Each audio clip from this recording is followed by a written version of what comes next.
Hey everybody, I'm Evan Owens. Welcome to the Reboot Recovery Show. Really excited to have an amazing guest on today, Karen Hardwick. She's an author, she's a psychotherapist, but she is also a leadership coach. So if any of you are responsible for other people, you know that leadership is a labor of love. And today we're going to get into how do you do that in a healthy, sustainable way. Here we go.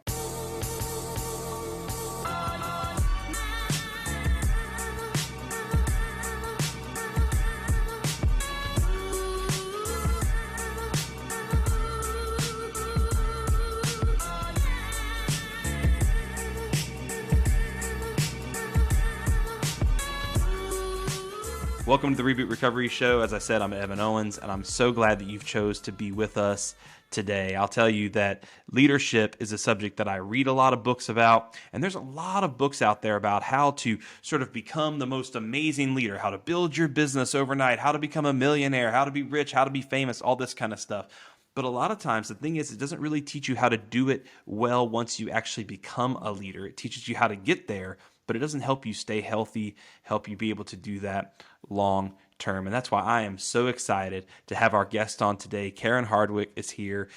She's going to tell us about her book. She's going to tell us about some of her speaking. She's been on everything from ESPN to big corporations. You've done all kinds of corporate trainings. And so I'm really excited. Karen, thank you so much for joining us today.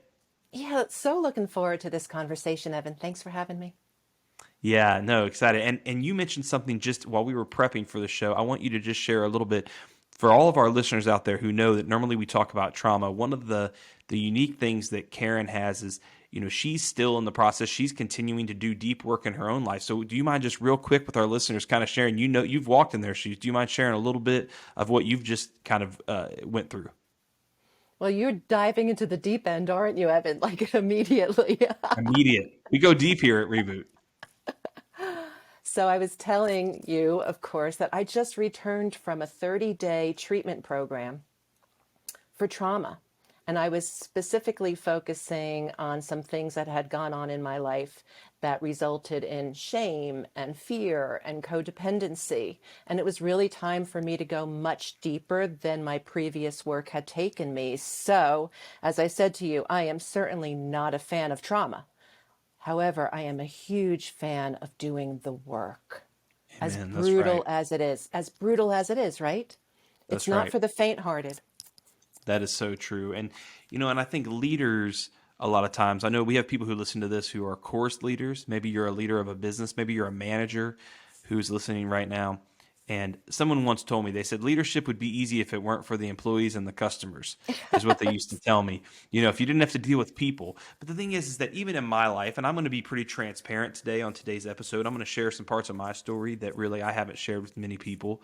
But I think even in my story, as I started moving up the chain of leadership, as I started getting more and more responsibilities, both in Reboot, but also in my previous company that I led, I think that one of the things that I started realizing is that just because you're a leader doesn't mean that you have the answers and that you're a healthy one. That doesn't mean that you're necessarily doing well. And I guess just right off the bat, if there's any one piece of advice that you've been given as a leader or that you like to give to leaders that you say, if there's nothing else you hear the entire podcast, this is what I want you to hear, what would you say to that? I mean, you talk about it all the time. What would you say? I would say we cannot connect to or lead anyone else, Evan, in inspiring, sustainable, healthy ways until we connect to ourselves deeply in honest, self-compassionate ways. So the leadership journey, which is much like the hero's journey, starts deeply within ourselves. It's all about our own healing, our own transformation. Leaders Good. confuse information with leadership instead of transformation is what needs to happen in order for leaders to really step into their true, authentic gifts. So it's all about diving deep within ourselves. Yeah, tell me more about the information versus transformation. Explain that a little bit more for me. Well, I'll tell you a story. Um, I was leading a workshop and I had somebody come up afterward and this person was telling me about a conversation that they had just had with a published author. and they were talking about the concept of empathy. And this person was going on and on about this conversation he had with this author on empathy. Mm. And what I said to this person in return was, you do realize that talking about empathy is not being empathetic. Oh, so In good. other, right? Because in other words, we all do this. We all Yeah. do this. We think I read this book, or I looked at this article, or I listened to this Yes. podcast, so I'm good. And how often are you doing your work? How often are you wrestling in the mud, having that dark night of the soul, looking at yourself? That's the transformation, Yeah. And that right? inspires too. Oh, it does. People are really paying attention to the walk we walk. Mm. Are we willing to do the very things that we are asking people to do? Which is one Yeah. of the reasons I went on this 30-day treatment program, because I thought I've got to get even more serious about my own healing, about my own work. And believe me, Right. Evan, you probably know this feeling. Here I was for 30 days doing this tremendously like ugly crying work, when really what I wanted to say was, do you just like mind if I facilitate this group? Because it's Yeah, just so let me much lead. safer I'm on a the other side, leader. right? Yes. Yes. That's so true. Yeah, that is so true. That's what my wife always tells me. I'm the worst participant in groups now. Like I have to force myself to like let other people lead, because in small group dynamics, it's like I have this innate desire just to take over now, because I've done it for 15 years. And what you just said a minute ago about information is fascinating. I think one of the things that I have been guilty of, and I think a lot of pastors and preachers and ministers are guilty of. I think a lot of therapists are guilty of it. I call it like baby bird leadership. It's where we go and we absorb information and we eat it up, right? And we chew it, but we actually don't ingest it. We just then spit it out into the mouths of other people, into their ears, right? So we're not getting the nutrients of it. We're not getting the true benefit. What we're doing is like we're chewing it up, and then we're as fast as we can chew it, because people are dependent on us for new information and new nuggets of wisdom. We want to sound smarter than we are. We want to be more inspiring than we can be. We want to lead better than we're capable of. So we chew up this information, and then we just instantly regurgitate it, and we never actually let that sink into our own lives. And that ends up creating a shell of leadership that's malnourished, that's unhealthy, that's weak. And I know in my journey, that's been something, when you're asked to constantly speak into the lives of people about trauma at the volume of content that we create here at Reboot, you run out of stuff that's interesting to say, to be honest. I mean, Mm-hmm. it's like nobody is this uh, prolific all the time. I mean, you have to start just constantly consuming information. And I think that's a risk that I've seen in leaders. And I think what you just said about like, it's easy to read about empathy, but like, how do you start to be empathetic with yourself and others? Like, that's an example of digesting. Yes. Well, I love that baby bird concept. So true. Because I Mm, think most of us as leaders, whether we're leaders in the nonprofit world, in the corporate world, or at home, we think we have to have the answers. amen. So Right. one of the things I say to leaders all the time is, how much time are you spending alone with yourself every day? Mm, Not reading anything, not not much. listening to, Yeah. right? I know I Not have an much. hour and a half process in the morning, complete silence. I do Wow. what I do during that time because honestly, it takes the heavenly hosts that long to ground me. And if, to break to you break know, through the right? chain of thought. Right, right. But if I don't do that, and I've noticed on the few occasions when I don't, things don't go as smoothly. I've got to be able to listen to myself and give myself time to absorb the wisdom that surrounds me, including what it is that God puts in front of me. Yeah. You know, Beth Moore once said in this speech I heard her give, she said, people aren't looking for you to have it together. They're looking to see what happens to you when you don't. And that's a sentence that I've always clung to, and that I don't have to, you know, the best leaders, and I think that's a shift. I think that's a generational shift as well. I think there was a time, we work with a lot of military families, and there's a kind of an idea of, if you're a leader, never let them see your weakness. Always be confident and we're going to tackle this. And I think that's true in some scenarios, but I also think there's a human element that's much more endearing, especially to maybe a more socially, emotionally intelligent community that we have now, a day and age where we talk about our feelings so much more.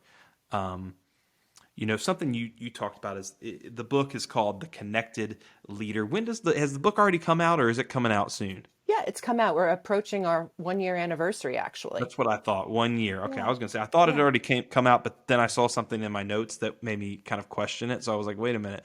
So it's 1 year since The Connected Leader. So I guess let me ask, what prompted you to write The Connected Leader, and how did you pick the title, The Connected Leader? Was it easy to pick that title, or was that a journey for you? That was a long conversation between me and my publisher and my editor. And I Yeah. think actually now, if I had to go back, I would change the title. What would you change What? it to? Don't know. I just would, That's not a I would very do good book something. title. Don't know is not a very good book I, title. I I don't don't like it. know. Well, it could be like, I don't know anything and I'm on the journey or something like that, because honestly, that's why I wrote the book. I love connection, and as we all know, we're wired to connect, but I haven't always had healthy connections in my life, Evan. Hmm. I haven't. And so I run toward healthy connections, and I'm healing from the connections in my life that weren't healthy. Yeah. And so, right? So it's not necessarily that we write about things from an expert standpoint. I really want to be clear about that. Humility is really important. I don't That's have right. all the answers about connection. I don't. I Hmm. do know what works and I know what doesn't work. And I know what fuels us in Yes. terms of having healthy connections. And I know how to do the work to get healthy and to heal from the fear and the shame that Good. pulls us into disconnection. So that's why I Hmm. wrote the book, as a way to say, hey, you know what, folks? I'm in this too. Let's figure this out together, and I'm going to share some stories. Yeah. Yeah. And I'll tell you, you're not alone. I think, and I've said this before on the podcast, that naming a book is harder than naming a child because there's a lot more opinions. When you're naming a child, it's just you and your spouse, and that's kind of it. But naming a book is hard, and there's a lot of opinions and a lot of insight. So that's a world I understand well, and lots of I know grace you do. for Yes, you I know you in do. that Yeah. in that realm. And I think so. In my story, was started off in a sales kind of expansion position in this for-profit company, and through a series of just incredible open doors and honestly really long hours of work and a lot of dedication, I ended up becoming the CEO of the company. So I was a very young CEO of an Inc. 5000. We were the fastest growing company in Tennessee multiple years in a row, one of the fastest inner city growing companies in America. I mean, all this prestige, right? And I stepped in to shoes that were a guy who was a third generation entrepreneur. He had, growing up with his dad. His dad used to drive him around in cars and teach him super duper intense things about business leadership. My dad is an entrepreneur of sorts. He had his own financial practice. My mom was entrepreneurial when it came to ministry things and things of that nature. But the point is, for me, as a very young CEO, I stepped into some big shoes and I had no clue what I was doing. No clue. But yet, somehow, when you're given the title, people expect you to know what you're doing, right? I mean, that's sort of the thing. True. You're in charge. You should know what you do. And so I find that this disconnectedness happens really quickly when you suddenly find yourself in charge of more people. And maybe some of the people listening got a promotion, and all of a sudden it was like they weren't invited to the lunch table anymore with their old crew because now they're the boss or whatever it is. How Yes. does this disconnection, what are some of the early warning signs that I'm starting to disconnect? What are some of those hey, red caution lights, yellow flashing lights? Hey, you need to be. What are some of those signs I should look for in my own heart, my own life? I would say, no, now it takes a certain level of self awareness to Great point. realize Great point. that we're disconnecting or disconnected. And research now shows that while many people will raise their hands and say they're self aware, only 10 to 15% are. Hmm. So oftentimes we get far down the road of disconnection before we realize, Houston, we've got a problem. Right. So if we were to pull back, and again, I go back to how important it is to have some kind of solitude on a daily basis. It doesn't have to be 90 minutes. It could be Yeah. 5 minutes as a feeling check. How am I doing? Do I feel irritable? Yeah. There's a mnemonic device that I like to use. It's called HALT. Am I hungry? Am I angry? Am I lonely? Am I tired? Wow, that's great. Okay. Hungry. What was it? Hungry. What was it? Angry, Angry, lonely, or tired. lonely, or tired. And to Wow, be that's very great. aware that those four things can show up in different ways, Evan. Mm, So, hungry doesn't necessarily mean that I need my next meal. It could, but it could mean that it's never enough. I'm going for the next thing. I'm not celebrating what we've got. I'm go, go, go. Angry could mean I'm playing the blame game. I'm yeah. thinking somebody else is at fault. I'm irritable, I'm cranky, I'm short with other people in my life. So to unpack those four things is really important, but those are the four cornerstones that I would suggest people examine in their life. Those are the starts of disconnection from self, from God, and Yeah. from others. Right? Where can we get more on that type of content? Is that in the book? Is Halt in the book? Or where can we get more on some of that kind of stuff? Mm. Yeah, HALT actually is not in the book. We are creating a workbook right now for signs of disconnection. So stay tuned, and people can Awesome. get all kinds of resources on my website. But yeah, And where so is very that site? important. Go ahead and share. If we want to connect, if some of the stuff you're saying is registering, a lot of times people do this at the end. I want to do it a couple times because Yeah, people get busy. Where should they go to start connecting with you and staying in touch to connect? No pun intended.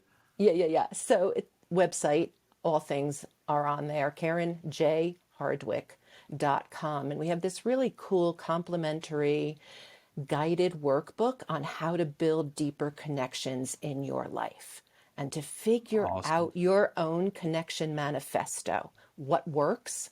How do you connect to joy and grace and your own inner wounds and all the things that we need to learn about ourselves in order to show up as a fully connected, evolving, authentic human being? Because we're all Mm. here in human school, and connection is a tough curriculum, but it's filled with all kinds of joy too.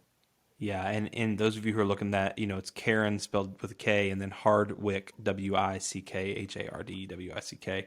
So, and there's a J in the middle there, right? In the Yeah, URL. Karen J. Yeah, so Hardwick. Yeah. go to check that out. So in my life again, I became the CEO very young. The first couple years, 2 or 3 years, the company grew. We were just everything. I teased that it was like is it called the Midas touch when everything you touch turns to gold.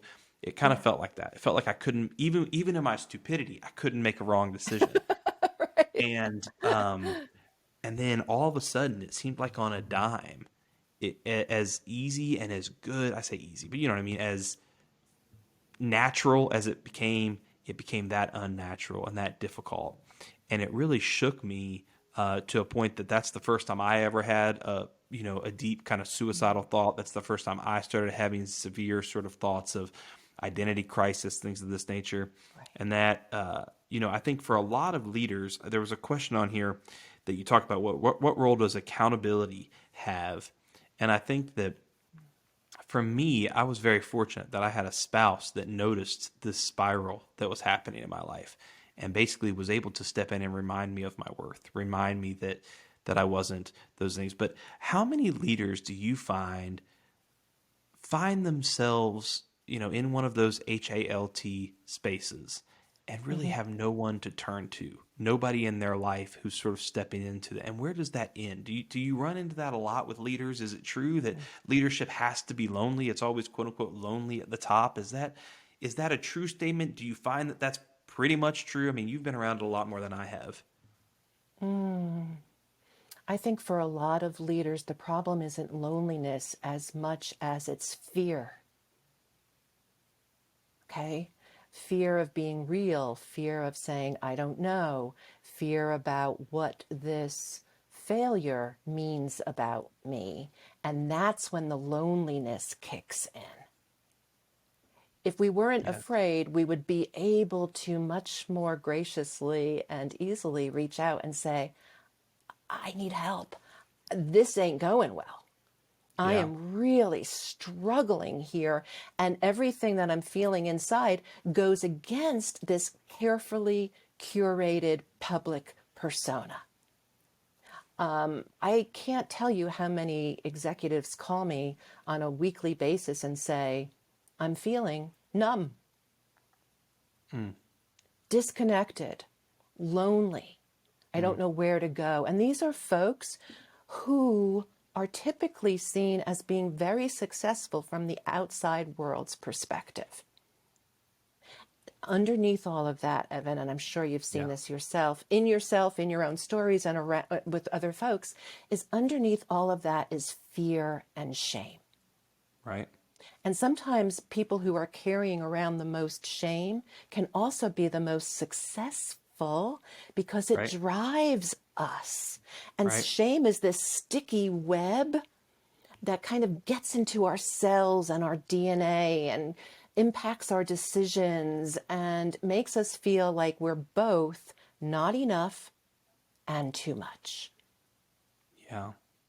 Yeah.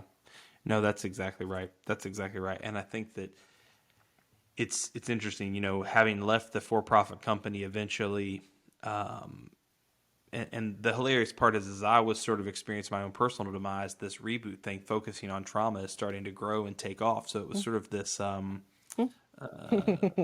colliding of worlds, right? But it's interesting. One of the things that I've made an effort to do here with our staff here at Reboot, I would say probably once every couple of weeks during a individual meeting with a small group of people or even a full staff meeting, I'll say to the team, I'll say, first off, let me just say that I love you guys. I love you and I care about you as team members. And I can't imagine having ever said that in my previous company because there wasn't vulnerability and authenticity in the relationships. It was employee and employer. It was boss, supervisor, staff. And I think that not that every place has the culture that we've been able to build here at Reboot. I'm not suggesting that that's possible in big corporations necessarily, but I do think that for me, I realized that I had some walls that I needed to turn into fences, that I needed to be able to get some stuff out and let some stuff in through those slats in the fences. And I think that for leaders, a lot of times what happens is, so because we become guarded because we feel the need to safeguard from other people, right? From PR nightmares and emotional employees that want more, and every conversation somebody wants something from you. All those reasons, right? What starts to kind of happen is we realize that while we're starting to block out that stuff, we're also starting to lock ourselves in. That we, you Mm-hmm. know what I mean? It's like, so if we can't let out, then stuff can't get in, but now we just kind of cocoon away. I don't know if that makes sense, but that's how it's felt It to me at does. times, that I feel like I'm walled off. And I think that leads to numbness. It leads to that not just anger, but also that feeling of unjust, that a lot of leaders feel misunderstood. I talk to a lot of leaders. I belong to two different organizations that are peer mentor groups of Yeah, other CEOs and executives that I spend money good. to be a part of. But I do that because that's my chance for me to come out. That's my chance for me to say, here's Yes. kind of what's going on. And you mentioned in the book there's these 7 strategies for connection you talk about, and I think these are so good. And I know we could probably spend an hour and a half on this, but could you just quickly highlight some of those 7 strategies for us and give us some of those golden nuggets there? Okay, so I'll do a real quick drive through, right? Okay. Okay. First one is connecting consciously, which is when we decide to create a lifestyle around ourselves that builds healthy connections. This is more about creating a life instead of doing a few magical tips. How do I build a life in which connection is the anchor? Okay. Yeah. Listening deeply. And all of this first starts with ourselves. So, how do I learn to listen to myself so that I Mm, can show up and listen to other people? And I believe that listening is like a prism. We have to be able to sort through all the different lights that are coming through so that we can look at all the nuances. So, listens deeply, exhibits empathy. I was thinking about this one when you were talking about people wanting things from you and how you love your employees. Exhibiting empathy means that first we show ourselves empathy, Right. right? That Yes. we show ourselves grace as we're evolving so that we can also hold sacred space for other people. And empathy doesn't mean, and I've had to learn this the hard way, empathy doesn't mean that anything goes or because you're having a tough time at home, deadlines at work don't matter. Empathy means that we also learn to demonstrate accountability, which is another pillar. When we have clear boundaries that come from a place of self love and a sacred container, we also understand that boundaries are not about walling off anybody else. It's about actually keeping our responsibilities to people in a healthy way as we hold ourselves accountable. Mm. Curiosity is really important. Basically, I don't know. What do you think? Yeah. And then the last two would be navigating chaos with a sense of calm. I was talking to an organization just last week. They're going through tremendous stress, and many of their leaders are reverting back to primitive stress based behaviors. Yes. When, right? We've all seen this, and we've all done this, where we revert back to like a toddler with a machete, just lashing out at people Right. when we're under stress. So, how do we go through the toughest times in our life and at work with a sense of hope and calm and resilience, beauty from the ashes kind of thing? Wow. And then the last one is confidence, a courage based confidence. Okay, which is Yeah, really that's right. important in the work world. Courage based confidence, which means that we're not so much leaning on our functional talents, which we could probably do in our sleep, but we're pulling from our own internal resilience to feel like we can do whatever it is that life is calling us to do. Hmm. Quick Yeah. summary of the 7 pillars. Wow. Y'all, I mean, anybody who's listening to this who's led organizations or led people, especially at an executive or a senior level, I guarantee that right now you're in the car wishing that you could write this stuff down. I know you are. So make sure to go back and listen to it. This wouldn't be a bad thing to share with your team or go buy the book. You know, this would be a good thing, I think, even for maybe groups to go through. That's why I'm excited to hear that you have a workbook, it sounds like, coming out at some point in the future, which I think will be fantastic. I think that leadership, um, it's evolving, and it's one of those things that for me, I do feel like we were just having this conversation. I feel like I'm the best leader that I've been yet in my career, and it's probably because I think I probably realized that I am the worst leader that I've been yet in my career. Meaning not the worst, but like that I know the least. Meaning that I've realized how much more there is for me to learn and how much more deeper I can go in terms of this. And I've invested in these organizations that pour into me and challenge me with peers. And I'd encourage you, if you're a leader, we talk about this with the reboot courses a lot. Those of you who are in reboot groups, to join a reboot course, because you can't heal. You know, you always say you can't be the best version of yourself by yourself when it comes to trauma healing. The same is true for leadership. The same is true for leadership. And I love this idea of connected leaders. And it's something that, to be really blunt and honest, is something that I have not been really great at. I'm getting better at it slowly, but it's not something that comes very naturally to me. I think I tend to sort of rely on my own strengths, my own gifts, and drive forward. And my wife and my kids are kind of my inner circle, and that's it. And so I have to make this concentrated effort to become more extroverted, but also to become more open with people that I don't necessarily know, and to build those relationships. So I want to switch gears on one last question for you here. Actually, I'll have two more, but one last question. I want to talk about this, something I hear a lot, which is a lot of times leaders that I talk to, they seem to struggle with having friendships, right? Is something that I hear a lot. They say things like, I just don't have time. I'm so busy at work, or, by the time I do the kids thing and the work thing, I just don't have time, right? And we hear that a lot. So I want to talk about friendships, but then also I want to talk about relationships that are romantic in nature, that are family relationships, for example. I want to talk about connectedness there, because I see these are two areas that we Mm. encounter a lot. A lot of men, especially. I think there's some stat that after the age of 40, men don't make any new friends. Most men don't make any new friends, is a data point that I've read. So talk to me. How do we be connected, and what role does friendship play in leadership connectedness? How do we go about that? I personally think that friendship is an overlooked, important part of our lives. Right? People are pouring themselves into their careers and pouring themselves into their families. And then the Yeah. friendships actually are the very things that can sustain us There you go. when, Mm-hmm. right? Those are the things that really sustain us, the thread through our lives. Because sadly and heartbreakingly so, some marriages don't stand the test of time. Right. And so if you don't have any friends, where does one go with that pain? Right. That's So right. I think that friendships really have to be invested in, and it's so cool when I see male executives being vulnerable and authentic and Mm-hmm. opening up to other men.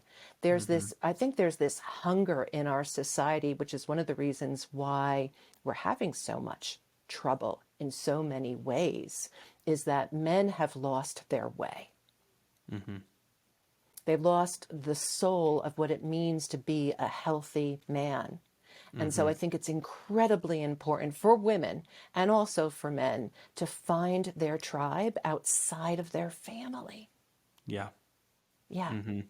Yeah, no, it's interesting. We were just on, Jenny and I, my wife, were just on the Recovery Girls podcast this past week, and we talked specifically about how I think a lot of men don't know where they fit in society anymore. And and also we talked about, interesting enough, we talked about how I think the skills of what is required of leaders, for generations, leaders were often the strongest people. They were the people who could lift the most weight, who could do the most with their hands. And now the best leaders are these hyper socially intelligent, emotional, social intelligent kind of people that are able to work a room and know how each other are feeling. And that's a different skill set, than the ability to kind of lead through strength.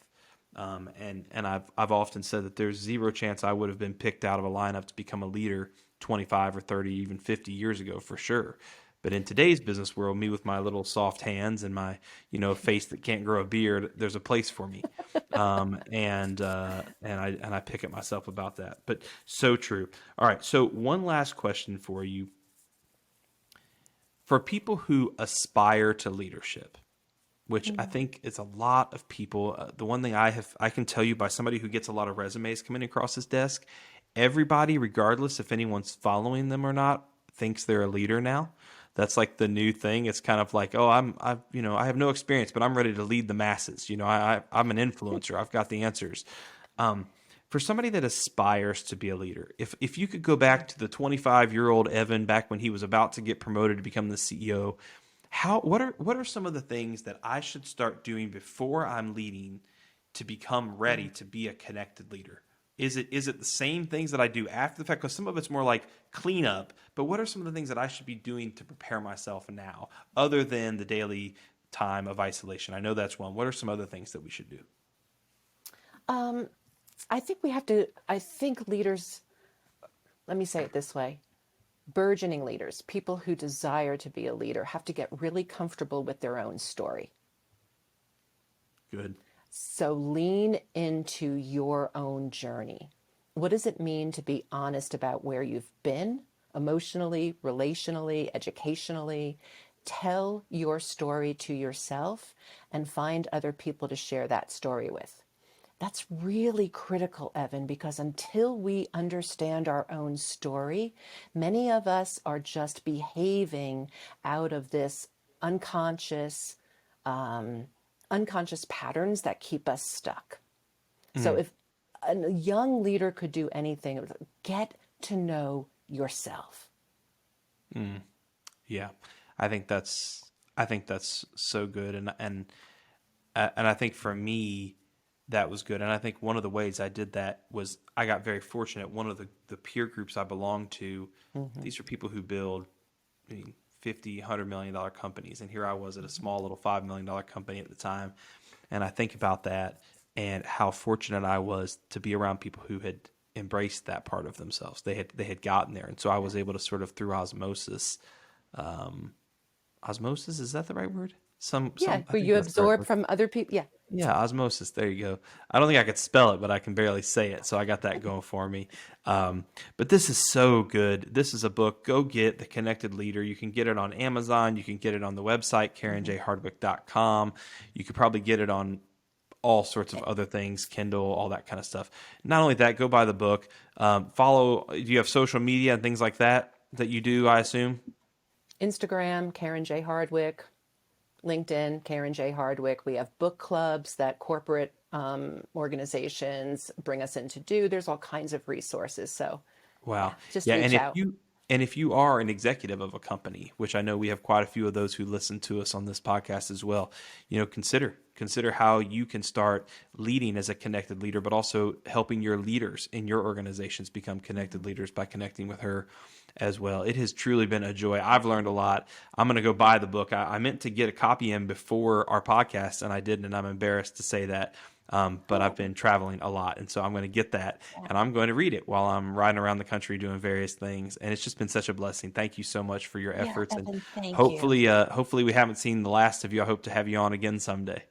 Would love that. Thanks so much, Evan. Awesome. Thank you guys again for tuning in to this episode of the Reboot Recovery Show. And as always, keep moving forward as we overcome trauma together.